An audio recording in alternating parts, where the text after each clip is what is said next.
পাহাড়ে ঘেরা উপত্যকায় আঁকাবাঁকা উঁচু নিচু পথে বয়ে চলে কর্ণফুলী নদী।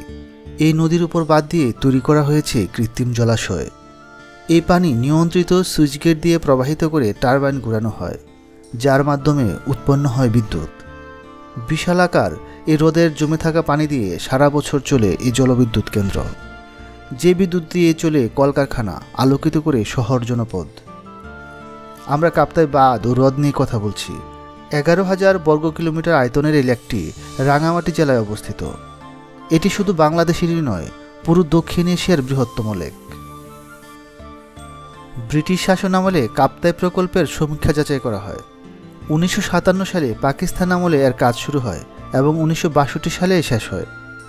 বর্তমানে এই কেন্দ্র থেকে প্রতিদিন প্রায় 230 মেগাওয়াট বিদ্যুৎ উৎপাদন হয়। আদিবাসীরা হাজার বছর ধরে বসবাস করে আসছে পাহাড়ি অঞ্চলে। তাদের জীবনযাত্রা, সংস্কৃতিও এই পাহাড়কে ঘিরে। কিন্তু কাপ্তাই বাঁধ নির্মাণের ফলে এই অঞ্চলে বসবাসরতদের জীবনে নেমে আসে বিপর্যয়। পানির নিচে তলিয়ে যায় তাদের বাড়িঘর, চাষাবাদের জমি। পুরো পার্বত্য অঞ্চলের প্রায় 40% আবাসযোগ্য ভূমি ছিল এই অঞ্চলে।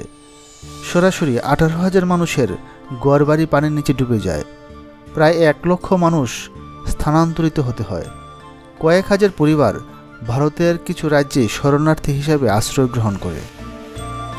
ক্ষতিগ্রস্ত পরিবারসমূহকে গুরুত্ব সহকারে পুনর্বাসন করা হয়নি, ফলে পাহাড়িদের মধ্যে ক্ষোভ জমতে বিদ্রোহী করে তোলে। পাহাড়ে অশান্তির পেছনে এটিও একটি বড় কারণ। রাঙামাটির কাপ্তাই লেকে আমরা যে আনন্দ ভ্রমণ করে বেড়াই, সেই পানির নিচে চাপা পড়ে আছে অগণিত আদিবাসী পরিবারের স্বপ্ন, আবাদভূমি, বাস্তবিটা। পাহাড়িদের কান্নার স্রোত বিদ্যুৎ হয়ে রাতে শহরের আলো জ্বালায়।